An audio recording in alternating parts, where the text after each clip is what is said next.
அஇஅதிமுக பொதுச் செயலாளராக சின்னம்மா நியமிக்கப்பட்டுள்ளதற்கு பல்வேறு அரசியல் கட்சிகளின் தலைவர்களும் ஆன்மீக பெரியோர்களும் பல்வேறு சமூக அமைப்புகளைச் சேர்ந்தவர்களும் வரவேற்பு தெரிவித்துள்ளனர். அகில இந்திய அண்ணா திராவிட முன்னேற்றக் கழக புதிய பொதுச் செயலாளராக அன்புக்குரிய சகோதரி சசிகலா அவர்கள் பொறுப்பெடுத்திருக்கின்றார்கள்.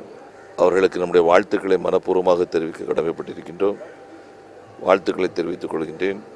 அவருடைய பணி சிறக்க இறைவன் அருள் புரிய வேண்டும் என்றும் பிரார்த்திக்கின்றேன். அதே அம்மையாரைப் போலவே துணிச்சலும் எதற்கும் அஞ்சாத நடவடிக்கை எடுக்கக்கூடிய ஆற்றலும் உள்ளவர்கள் இதை வழிநடத்த வேண்டும். பொதுக்குழு கூடுகிறது என்பது பொறுப்போடு இருந்தார்கள். யார் என்ன செய்வார்கள், எப்படி முடிவெடுக்கும் என்று யூகித்து கொண்டிருந்த போது செயற்குழுவிலும் சரி பொதுக்குழுவிலும் சரி தீர்மானம் ஏகமனதாக நிறைவேற்றப்பட்டது. கழகம் இப்பொழுது ஒன்றுபட்டு நின்று தீர்ப்பளித்திருப்பதற்கு நான் அவருக்கு வாழ்த்துக்களை தெரிவித்துக் கொள்கிறேன். அனைத்து இந்திய அண்ணா திராவிட முன்னேற்ற கழகத்தினுடைய பொதுச் செயலாளராக தேர்ந்தெடுக்கப்பட்டிருக்கிற சசிகலா அம்மையார் அவர்கள் இந்த கழகத்தையும் ஆட்சியையும் சிறப்பாக நடத்தி தருவார் என்கின்ற நம்பிக்கை நமக்கு முழு அளவில் இருக்கிறது.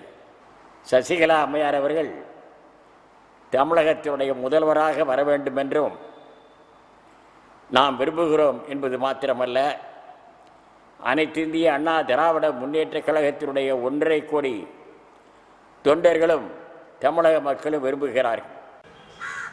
அனைத்து இந்திய அண்ணா திராவிட முன்னேற்ற கழகத்தின் பொதுச் செயலாளராக இன்று ஏகமனதாக தேர்ந்தெடுக்கப்பட்டிருக்கின்ற மாண்புமிகு மரியாதைக்குரிய சின்னம்மா அவர்களுக்கு தமிழ்நாடு கொங்கு இளைஞர் பேரவையின் சார்பாக எங்களுடைய மனமார்ந்த வாழ்த்துக்களை வரவேற்று பாராட்டி தெரிவித்துக் கொள்கிறோம். அவர்கள் இந்த கட்சி பொறுப்பை மட்டும் ஏற்றிருப்பது மகிழ்ச்சிக்குரியது. இன்னும் ஆட்சி பொறுப்பையும் தலைமையேற்று நடத்த வேண்டும். அதுதான் தமிழ்நாட்டு மக்களுக்கு அரண் சேர்க்கும். அதுதான் புரட்சி தலைவி அம்மாவினுடைய கனவும் அதுதான். சின்னம்மா அவர்கள் இன்று அனைத்து இந்திய அண்ணா திராவிட முன்னேற்ற கழகத்தினுடைய பொதுக்குழுவில் இன்று பொதுச் செயலாளராக தேர்ந்தெடுக்கப்பட்டுள்ளார். கழகத்தினுடைய தொண்டர்களுக்கு மட்டுமல்ல, ஒட்டுமொத்த தமிழக மக்களுக்கும் இது மிகவும் மகிழ்ச்சியான தருணம். இதை எங்களுடைய அகில இந்திய பசும்பொன் முன்னேற்ற கழகம் மனதார மகிழ்ச்சியுடன் வரவேற்கிறோம். நமது சின்னம்மா அவர்கள் பொதுச் செயலாளராக தேர்ந்தெடுக்கப்பட்டு விட்டார்கள். அதே நேரத்தில் மிக விரைவில் தமிழக முதலமைச்சராக அவர்கள் பதவியேற்க வேண்டும். அப்போதுதான் அம்மாவுடைய திட்டங்கள் அனைத்தும் நிறைவேறும். அம்மா விட்டு சென்ற பணிகளை நமது சின்னம்மா அவர்கள்தான் நிறைவேற்ற முடியும்.